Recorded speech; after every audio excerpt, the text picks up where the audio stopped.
ध्यान से सुनना, भागवत का ये मानो पूरा का पूरा सार महत्व तत्व इस कथानक में समाहित है महाराज। कहते तुंगभद्रा नदी के किनारे पर एक बहुत सुंदर नगर था जिसका नाम था महाराज उत्तम नगर। विचार करो, जिसका नाम ही उत्तम है वो नगर में लोग कैसे वास करते होंगे। मभूत पत्तनमुत्तमम्, और उस नगर में महाराज वर्णाश्रम धर्म का पालन करने वाले सभी वर्णों के लोग रहते हैं, संभ्रांत लोग वास करते हैं। और उसी नगर में एक ब्राह्मण परिवार भी वास करता है महाराज, जहाँ पर जो पंडित जी रहते हैं, बड़े सुशील, बड़े धर्मात्मा, बड़े विद्वान, बड़े सत्कर्म करने वाले, जिनका नाम है महाराज आत्मदेव। आत्मदेव का मतलब होता है जिसने अपनी आत्मा में देवत्व का दर्शन कर लिया हो। हाँ, भगवान का दर्शन बाहर तो हम सभी करते हैं, लेकिन विचार करो आत्मा में किस किसने परमात्मा को स्थान दिया। जिसने अपनी आत्मा में ही देवत्व का दर्शन कर लिया, देवत्व प्राप्त कर लिया, वो आत्मदेव। बोलिए पंडित जी के घर में और कौन है? बोले पंडित जी के घर में इनकी धर्म पत्नी जिनका नाम है श्रीमती धुंधली देवी। यथा नामो तथा गुणा। बोले पंडित जी के गुणों के बारे में तो बता दिया, बड़े सत्कर्म करता है, विद्वान है, सद्गुणी है। लेकिन जो उनकी धर्म पत्नी है, बोले वो कैसी है? बोले जो धर्म पत्नी है, बोले इनके गुण सुनो। बोले कैसे? बोले क्रोध वारकारत क्रूरा। बोले क्रोध तो इनकी नाक पर ही बैठा है। और महाराज रतक क्रूरा, बोले दुर्बुद्धि, क्रूर बुद्धि और मिथ्यालाप करने वाली, महाराज झगड़ालू प्रवृत्ति की। हमेशा जब तक कोई से झगड़ा ना कर लेवे तब तक बाकी पेट की खाई रोटी हजम नहीं होती महाराज। ऐसी ब्राह्मण। और कभी पड़ोसी से लड़ लेना, कभी सामने वाले से, कभी बाजू वाले से, कभी पीछे वाले से।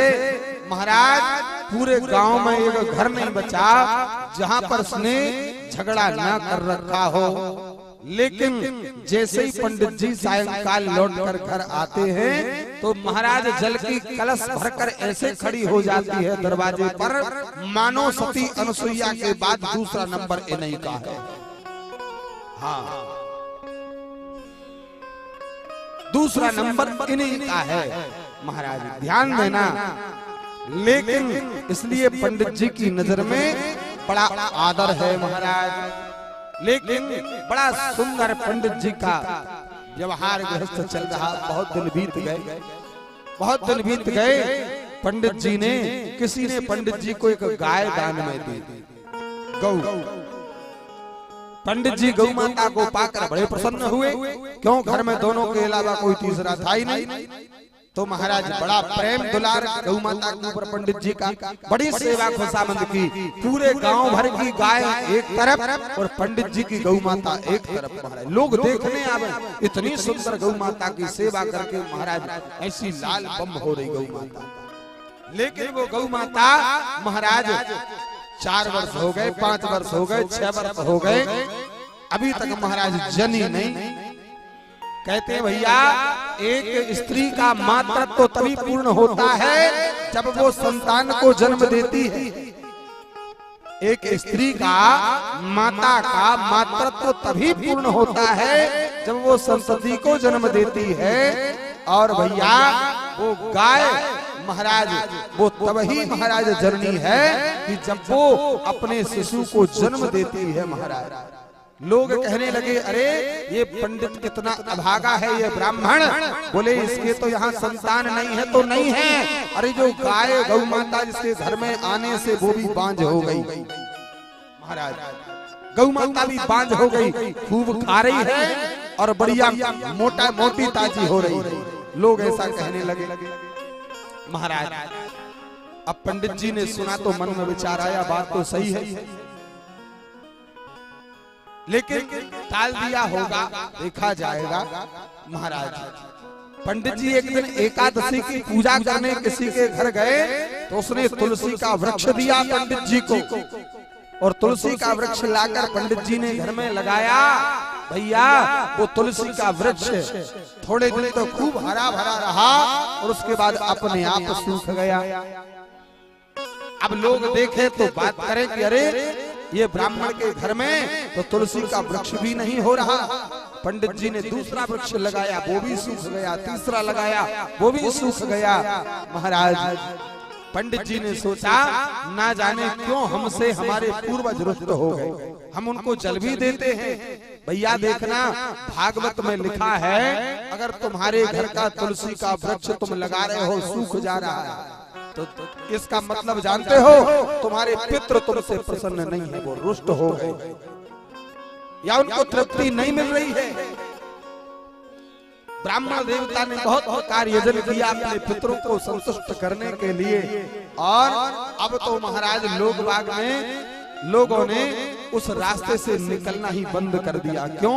अरे घर में संतान नहीं भाई, गाय घर में बांझ हो गई, तुलसी का वृक्ष नहीं होता, इससे भागा और कौन होगा? बोले ऐसे आदमी की तो दृष्टि नहीं पड़ना चाहिए, ऐसे आदमी को देख लो तो अपना दिन खराब हो जाए। महाराज लोगों ने वहां से निकलना बंद कर दिया। लोग कहे ऐसे घर का तो पानी नहीं पीना चाहिए, ऐसी बातें लोग करने लगे। लेकिन महाराज जब ब्राह्मण के मन में बात आई, बोले देखो लोग क्या क्या कह रहे हैं। माई बाप ब्राह्मण दुखी हो गया और दुखी होकर के और अब मन में संकल्प कर लिया अब तो मैं इस घर को ही त्याग दूंगा और तब तक लौट कर नहीं आऊंगा जब तक संतान नहीं हो जाता। ब्राह्मण ने निकला अपने घर से और चलते चलते पहुंचा एक वन में, और वन में गया और एक कुछ दिखाई नहीं पड़ा तो महाराज एक वृक्ष को देखा, बड़ा सुंदर हरा भरा वृक्ष था। पंडित जी ने वृक्ष को अंक में भर लिया और वृक्ष को अंक में भरकर रोने लगे, हे विधाता ना जाने कौन सा अपराध हो गया, मेरी पूजा पाठ यज्ञ तप हवन व्रत नियम सब निष्फल हो गए और मेरे घर में एक संतान भी नहीं हुई। रो रहे थे ब्राह्मण। उसी समय एक महात्मा उस मार्ग से निकला, साधु संत महात्मा निकला महाराज उस मार्ग से। उसने देखा भेष ब्राह्मण का था, कांधे पर जनेऊ शोभा पा रहा था, मस्तक से ब्रह्म तेज झलक रहा था, समझ गया कोई ब्राह्मण है। उस महात्मा ने देखा तो महात्मा को करुणा आ गई। देखो महात्मा कौन होता है, साधु कौन होता है? जो दूसरे का दुख देखे और खुद दुखी हो जाए और उसके दुख को मिटाने की चेष्टा करे, वो महात्मा होता है, साधु होता है। साधु स्वरूप से नहीं होता, साधु स्वभाव से होता है महाराज। हाँ, और साधु का कोई भेष नहीं होता साहब।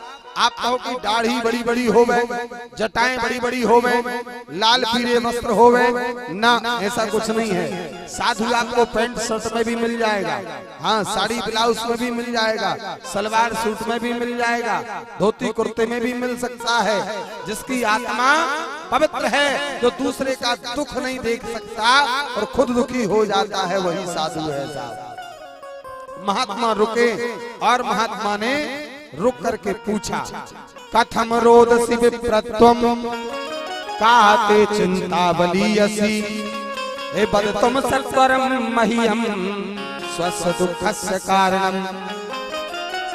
महात्मा रुके, जैसे कोई आदमी रो रहा हो और हमें मिल जाए तो हम लोग भी स्वभावतः कोई भी हो पूछ लेते, क्यों भैया क्यों रो रहे हो, क्या बात हो गई, क्या परेशानी है। ऐसे ही महात्मा ने पूछ लिया, हे ब्राह्मण लगता है तुम ब्राह्मण हो, क्यों रो रहे हो, क्या बात है? पंडित जी क्या बात हो गई? अरे आप तो बहुत बड़े ज्ञानी कर्मकांडी मालूम पड़ते हो, विद्वान मालूम पड़ते हो, क्या तकलीफ है बताओ हमें। उस ब्राह्मण ने देखा कोई महात्मा है, झट वृक्ष को छोड़ा और महात्मा के चरण पकड़ लिए। महाराज महात्मा के चरण पकड़ लिए। अब तो महात्मा को और दया आ गई साहब।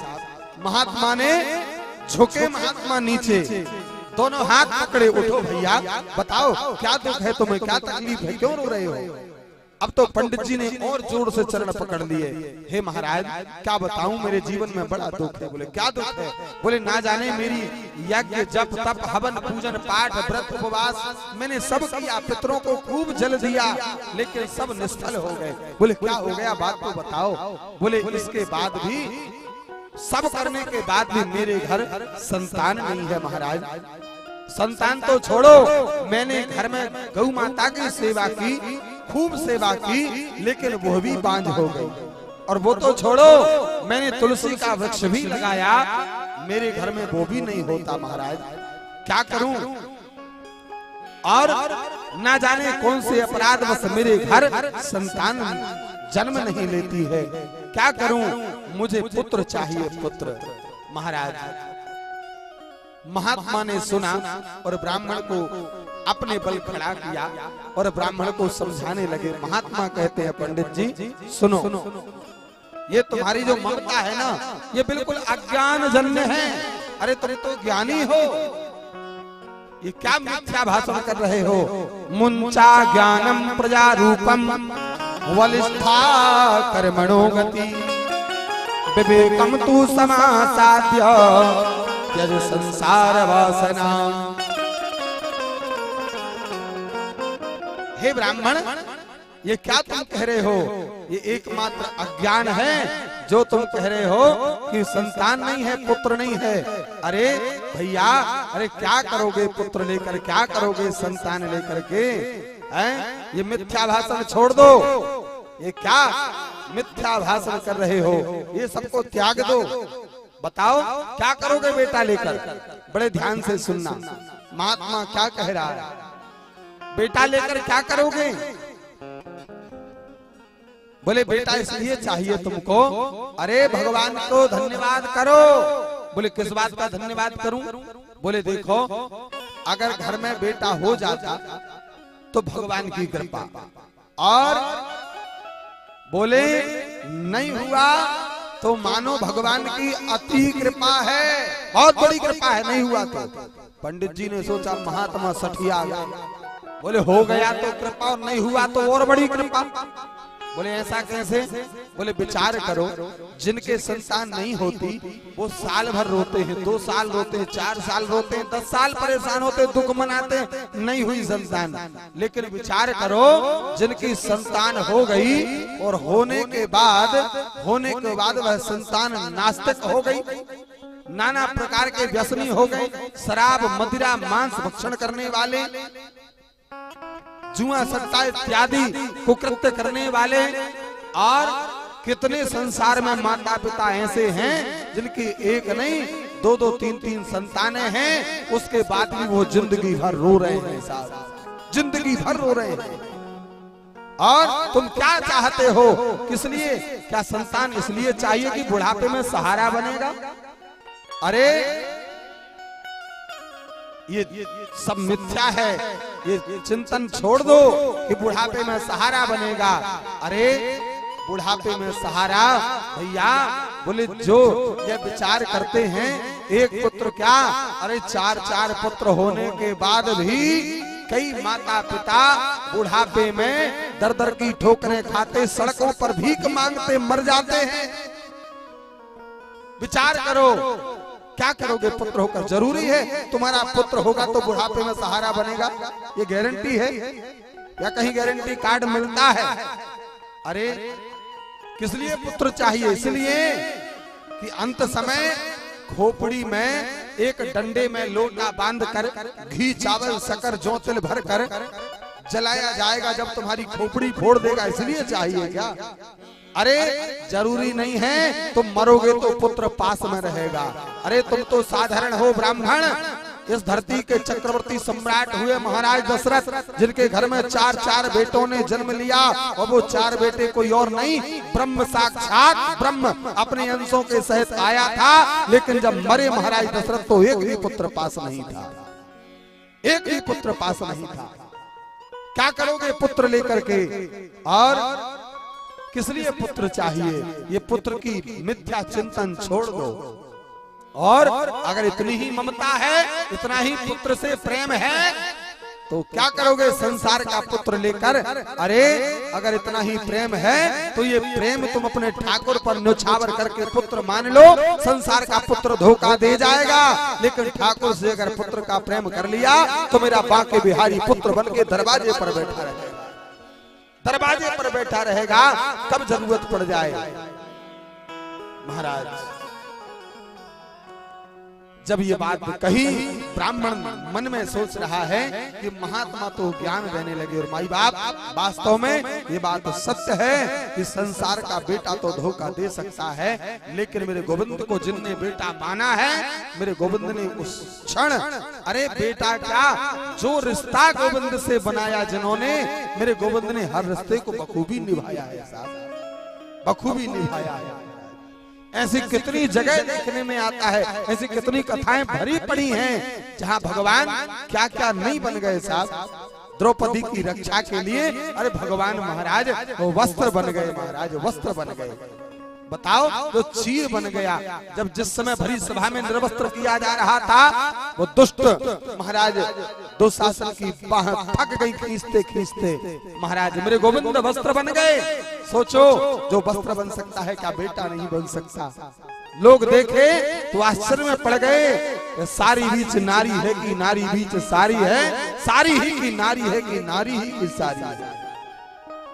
मेरे गोविंद महाराज और मेरे कन्हैया भैया प्रत्येक अवस्था में, और वास्तव में जो भगवान का भक्त बन जाता है, जो मेरे कन्हैया का सेवक बन जाता है, कहते हैं मुक्ति नहीं होती। महाराज जिनको कहते हैं, ब्राह्मण को बता रहे महात्मा की, तुम क्या जानते हो क्या मुक्ति नहीं होगी? अरे भगवान परमात्मा श्री हरि नारायण गोविंद भैया, अरे जो मनुष्य तो छोड़ो, अरे पशुओं को भी मुक्ति दे देता है, महाराज जो जल में जाकर के गजेंद्र को बचा सकता है, एक हाथी को बचा सकता है, तो हम तो मनुष्य हैं। महाराज एक रामचरितमानस का बड़ा अद्भुत प्रसंग है, बड़ा अद्भुत प्रसंग है महाराज। भगवान से प्रेम करने का फल क्या होता है? आप सब रामचरितमानस पढ़ते हैं, सुनते हैं, गीतराज जटायु को सब जानते हैं, गीतराज जटायु को सब जानते हैं महाराज। महाराज इतना प्रेमी हुआ भगवान श्री हरि का, जब जानकी मैया का हरण करके रावण लेकर जा रहा था, महाराज वो गीतराज जटायु हमारे इस देश का, भारत देश का वो पक्षी भी जिसके अंदर धर्म जिंदा है, तो माता जानकी की रक्षा करते करते अपने पंख कटवा लिए। महाराज राम राम राम राम पुकार रहा था, लोग बोले और चिल्लाओ राम राम, अब तो कट गए। अरे अगर सावत रहे होते तो कम से कम जाके अयोध्या और दर्शन तो कर लेते, तुम्हारे राम यहाँ बचाने आ जाते अगर सच्चे राम थे तो। जटायु जी पंख कटे और मुस्कुरा रहे हैं, अरे मूर्खो तुम क्या जानोगे, अरे पंख होते तो मुझे जाना पड़ता, कट गए अब और अच्छा हुआ। बोले क्यों? अब मुझे नहीं जाना पड़ेगा, मेरे राम यहाँ आएंगे। और राम आए, और आए ही नहीं भैया, हैं अरे जिनके घर पैदा भय उनका संस्कार हाथों से नहीं किया, लेकिन प्रेम जिसने किया उसका संस्कार अपने हाथों से किया। भगवान से जो प्रेम करता है, भगवान चाहे किसी भी रूप में उस जीव की सहायता करने, उसकी रक्षा करने मेरे गोविंद आते हैं, प्यारे आते हैं भगवान। इसलिए महात्मा कह रहे हैं ब्राह्मण से, संसार की चिंता छोड़ो और मेरे गोविंद को पुत्र मान लो। लेकिन ब्राह्मण नहीं माना साहब, और जो मान जाता ना तो उद्धार हो जाता, नहीं माना और कहने लगा महात्मन ऐसी कथाएं तो मैं भी जानता हूँ, मुझे और कुछ नहीं चाहिए, मुझे तो केवल पुत्र चाहिए, पुत्र देते हो या नहीं? महात्मा बोले तेरे तो भाग्य में है ही नहीं तो कहां से दूं? बोले तेरे मस्तक की रेखा को मैंने पढ़ लिया, तेरे भाग्य में नहीं है। तो कहने लगा अच्छा मेरे भाग्य में नहीं है, कोई बात नहीं है, मैं अभी इसी वक्त तुम्हारे सामने माथा पीट पीट कर अपने प्राणों को त्याग दूंगा और इसका श्राप, इसका परिणाम तुम्हें भी भोगना पड़ेगा कि तुम्हारे सामने का ब्राह्मण प्राण त्याग रहा है। महात्मा तो घबरा गए, बोले अच्छी आफत गले पड़ी, बताओ हम तो रोके थे काय के लिए, भैया काय रो रहे हो? बोले हमने तो परेशानी पूछ के ही आफत खड़ी कर ले। तो भैया आज के जमाने में कहीं कहीं ऐसा हो जाता है, हाँ आदमी देखे कोई आदमी का एक्सीडेंट हो गया, वो उठा के बेचारा मदद करने अस्पताल ले जाए, पता लगा भैया पुलिस धर ले। बताओ तुमने क्या किया, कैसे उठाया? अब अपने घर के काम धाम छोड़ के चक्कर लगाया। हमारे यजमान जी छोटे लाल सिमरिया जी रहते, ऐसा ही होता था क्या महाराज? तो महात्मा ने सोचा ये तो हमने परेशानी पूछ के आफत अपने गले में ले ली, दूसरे की परेशानी अपने हाथ पे चढ़ गई। महात्मा ने कहा ऐसे नहीं मानेगा। तो महात्मा ने कहा एक बार मर जाएगा तो क्या होगा बेटा, तेरे तो एक नहीं 7 जन्म बदितव पुत्रो नहीं बचो। बोले 7 जन्म तक संतान नहीं है, बोल कितनी बार मरेगा? अब तो ब्राह्मण हताश हो गया, कितनी बार मरूंगा? लेकिन ब्राह्मण ने अब संत के चरण पकड़ ले और कहा हे महात्मन, हे साधो, मैंने मान लिया मेरे भाग्य में संतान नहीं है, लेकिन मैं ये बात जानता हूं कि मेरे भाग्य में संतान नहीं है, लेकिन महात्मा के आशीर्वाद में वो ताकत है, वो कभी खाली नहीं जा सकता। और मैं आपके चरण पकड़ता हूं, मुझे आशीर्वाद दे दो, मेरे घर संतान हो जाए। महात्मा को करुणा आ गई, बताओ इसका विश्वास कितना पक्का है कि मेरे भाग्य में नहीं होगा मुझे पता है, लेकिन तुम्हारे आशीर्वाद में पक्का है। और संतों का आशीर्वाद महाराज, संतों का आशीर्वाद आपको बता दूं, भगवान के आशीर्वाद से ज्यादा ताकत संतों के आशीर्वाद में होती है। हाँ, भगवान ने जिसकी आयु को 4.5 वर्ष बनाया, संतों के आशीर्वाद ने उसको अमर बना दिया। नर्मदा पुराण की कथा है, महात्मा मार्कंडेय विधाता ने 4.5 वर्ष की आयु देकर भेजा था। मृकंड महात्मा का पुत्र हुआ मार्कंडेय, और संतों ने कह दिया चिरंजीवी भव। महाराज वही आशीर्वाद महात्मा मार्कंडेय को अजर अमर बना दिया। आज भी अमर है महात्मा मार्कंडेय साहब। कई बार जिन्होंने महाप्रलय अपनी आंखों से देख लिया, और नर्मदा मैया की परिक्रमा आज भी कर रहे महात्मा मार्कंडेय। ये संतों के आशीर्वाद की ताकत है। बोलो नर्मदा मैया की।